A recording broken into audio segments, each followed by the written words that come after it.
Okay, before we connect to, in fact, we are going to cross to Voice of the Cape as we're doing it every day, as you know, around this time. Before we get to that, Rahima, you've got an update on Gift of the Givers, because I think they've played a major role, as expected, in fact, of leading in terms of providing relief for the people of Cape Town, right? What's happened there? Yes, Ashraf, assalamu alaikum, listeners.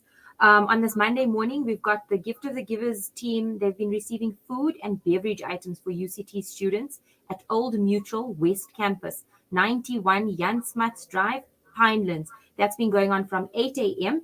And they've also mentioned on Twitter. So if you just go have a of the givers on Twitter, you can check here. The students require essential items such as soap, toothbrushes, and toothpaste. If there's any way you can help, please do call in. Please do send us a message. Let us know, or just contact Gift of the Giver straight away.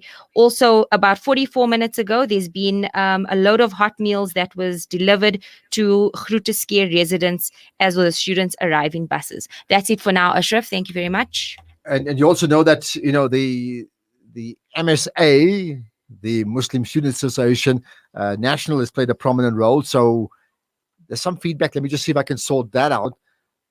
Okay, hopefully we get Zia to assist me with that. But anyway, MSA, it's of course, there's a UCT MSA. They played an important role in terms of trying to ensure that the students who are Muslim, who need to find a place to break their fast. So yesterday for Iftar or Buka, they've been able to place them, I think, at 2 mosques. And I'll try and get an update on that, which mosque, because I think that's going to continue. So what I'll do, we'll even get Ponti, for example, throughout the day to ensure that people know exactly what they need to be doing in that particular community. But I'll tell you what, while we're on the subject of Cape Town, we're doing this daily crossing throughout the month of Ramadan with the Voice of the Cape, and just find out what's going on there. It should be chill, but it's a lot more than chilled right now, I think. Let's find out more about what's going on there with Ghulam Fakir. Ghulam, assalamu alaikum, and good connecting with you, my friend. Wa alaikum salam wa rahmatullahi wa barakatuh. How are you, Ashraf? Yeah, very, very good indeed. I'm trying to look at your cap here, and what does that cap say? Yeah, I'm just trying because you got your headphones. You got your headphones, and you've got a cap there that says something. Oh, yeah. Okay. So there we go. That's a bit better. How are you, Ashraf? Yeah, very good indeed. Yeah. All right. Tell me, I'm going to let you tell me what's going on in your city. Ashraf, it is very, it's a time, in fact, yesterday morning, we woke up obviously to the news of the ravaging fires that took to the slopes of Teva Mountain, spreading across the mountain at this point in time, damaging some property, headed on into UCT. So at this point in time, the fire is still under control, or out of control at least. Many organizations like Gift of the Givers, we had Islamic Relief, we had community members, all of them came on board and wanting to lend their support, of course, to the firefighters. We know at this point in time, Ashraf, that one of the firefighters have been admitted to hospital. Another one is being treated for smoke inhalation. That at this point in time, we really just keep an eye on this one. Yeah, and I mean, let's take it to you, like personally. Goodness, I'd be concerned. Of course, you live in the area. I've got lots of family in Cape Town. We're concerned. What's it done for guys like you? Man, for guys, just the normal guys like us on the road, Ashraf, it's been very challenging because, obviously we've got to bring the news and we've got to continue to be on top of things all the time. But what is also very interesting is to see how people are actually coming together, even with people like us. People are coming to us to being able or being asked to basically to deliver certain things for the firefighters. But we also found that, many people have gone up to the mountains, normal guys like us, went up to the mountain and with, doing good. But at the same time, they also started blocking off roads without knowing these things. So there's been a call basically for normal people like us to please not go up the mountains. They have basically made certain points available, like for example the fire station out in if I can just get the name quickly. Oh, yeah, the Ruland Street Fire Station. So got that ready, for example. The gift of the givers at different points here in Cape Town, also being able to distribute from there. But they've encouraged people like us, please don't go up there.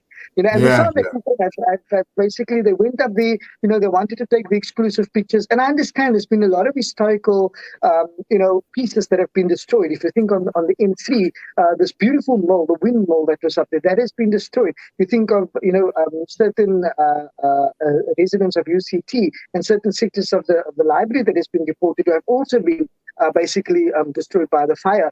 At this point in time, we don't also know what the damage of the fire is, especially with UCT. But there has been a call, for people to stay away, stay indoors. We know of 3 schools that have actually closed the doors in the midst of exams. We're looking at Trafalgar High School. We're looking at Harold Cressy. These are prominent schools in the Cape Town area. Zonnebloem, for argument's sake, they've been asked to close down as well in the midst of the exams, because now the schools will also have to change the schedule to ensure that these exams are being written. Absolutely. So the normal guys like us, it's affecting us heavily as well. Yeah. So then, therefore, I mean, let's take like with you guys. What else is going on there in Cape Town? I mean, obviously this is like it's the biggest national story, but like as a result of it, are you doing anything else? You, family, friends, listeners of the Voice of the Cape, what else are they doing? Look, I think today is the 6th day of Ramadan. I think by now a lot of people have been settling into the month of Ramadan, got their pace ready, got their schedules lined out and so forth. I think over the weekend, a lot of people have also done the extra bit of perhaps going to distribute food in the need areas within the Greater Cape metropole. A lot of organizations, have come together. People are literally digging into their pockets, coming to, normal guys like us here that works in the industry and saying, can you partner with us? Can you come along with us? We'd like, you to share the barakah in having to distribute these foods. And on Saturday, for argument's sake, we went out, and I'm sure Mitchell's Plain, we went out to Leintige out to Mitchell's Plain, and we were dishing out some food over there, and that's just it changes your heart into another level, having to see you don't realize what poverty is like if you see all these people coming just for a little bit of food.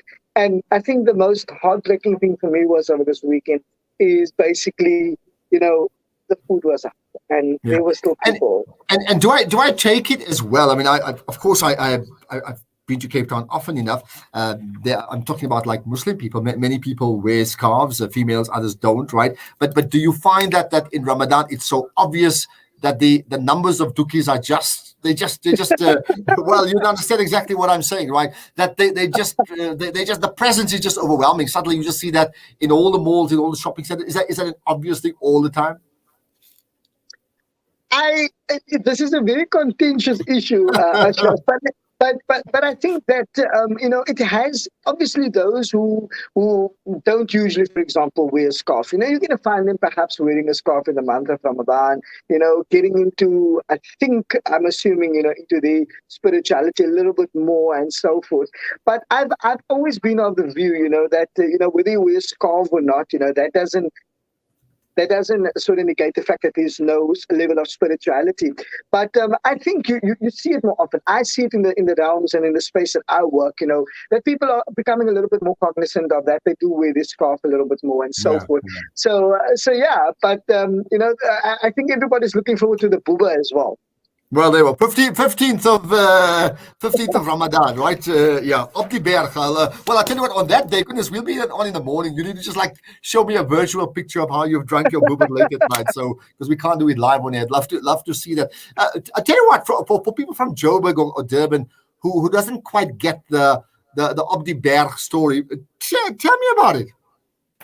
So in fact, Sabina, my co-host, and I, we were talking about this now the other day, and she said because she's originally from Durban and Joburg, and she said when she came to Cape Town, she didn't know that there was this whole thing about Op die berg. In fact, it is so significant and unique to Cape Town, Ashraf. And if you had to be here in Cape Town, I would have given you an Op die berg certificate. You actually there's actually a certificate that you will get for being Op die berg. So what basically means is that, the first few days of Ramadan, it's an incline. Like your body is really adjusting. You're starting to list for things that you really didn't eat or that you don't list for usually and stuff because you're fasting. And so when it reached to the 15 days, it means that we are midway through the month of Ramadan. So you've reached op die berg, right? You've now basically reached the pinnacle, and everything from there, everybody's now preparing for Eid, right? And so what happens now is that after the 15th, from the 16th down, you need to now take a step downhill. So jy moet nou van die berg af klim as. En as jy nou begin te gly van die berg af, jy kan net pas op 'n daggie, and so but then we're going to revoke that certificate basically. Oh my God, So, okay. so it's literally just some having some fun times during the month of Ramadan, and also an inspiring way of teaching your kids firstly, and then also to the reverts as well. Who's fasting for the first time during the month of Ramadan. It's something that they also look forward to. Okay. So when it gets to the 15th, it's buba, it's vermicelli, it's faluda with ice cream. It's just going the extra mile. So yeah. All right. So in effect, it's not religious, but it's cultural, inspired by Ramadan, and it's become very much the norm, right? I'll tell you what. I know what buber is, okay, but there are people, we're connected now to Joburg and to Durban, Al Ansar as well. They're like, "Mama, what is the buber, man?" So what is buber? Describe what it is. Oh my goodness! I've never ever made buba in my life, but what buba usually is, it's like Sabira would teach me to say, it's like kheer, it's a milk combination with is it sago that they put in there with the buba, with lots of milk. Vermicelli, I think, is also in there. And it's like a sweet milk, but it's very filling. I think for somebody who actually fast, Ashraf, if you're going to break your fast and you're going to have a cup of buba after that, then is it no klaar geëet because it's really, really filling. So I think that is the starters, with buba. That's in a nutshell what it's about. But not everybody can make it, Ashraf. You need to, when you come to Cape Town, you've got to go into one of the auntie's house here in Bullkap or on the Cape Flats, and you must ask them to make it. I'm going to tell you why. They put in slices of almond into their buba. So here's the challenge. Here's the challenge. Tell on the auntie, say for all the aunties from the Bullkap, right? And really, I've got lots of familie in Warmer Estate. So sê vir die mense van Warmer Estate en al die ander mense, dis regtig op die berg, dis is waar hulle bly, right? Tell them all, if they can invite us, we will break fast there with them. Okay, so that's the challenge to all of us. If they can make a plan, that will be absolutely great. Looking forward to that. But I mean, just to make the point, what Sabira said, right, which I think is important, right, that in effect it's a type of a kheer or kheer, so you spell it with a KH or a GH, right? That's the one way. Or otherwise, some people call it like a badam milk. In effect, culturally, between Muslims of Indian origin or Malay origin, it's the same thing. Okay, slight tweaks, just called by different names. Some is sweeter than the other, but that's what it is. So, op die berg.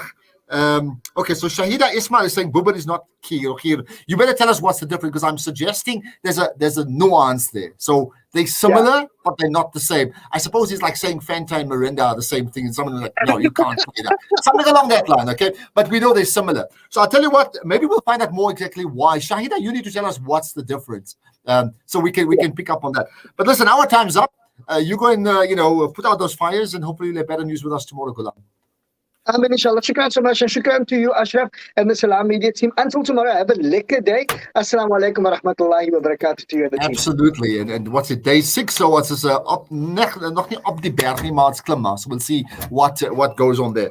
All right, we're gonna chat to yes, you tell us the difference between the buber and kheer, and the kheer and the badam milk, and what the difference really is. But Dr. Ridwan Suleiman will talk to us about trends around COVID-19, and they're a bit disturbing, and therefore they warrant your attention. It comes up in a moment.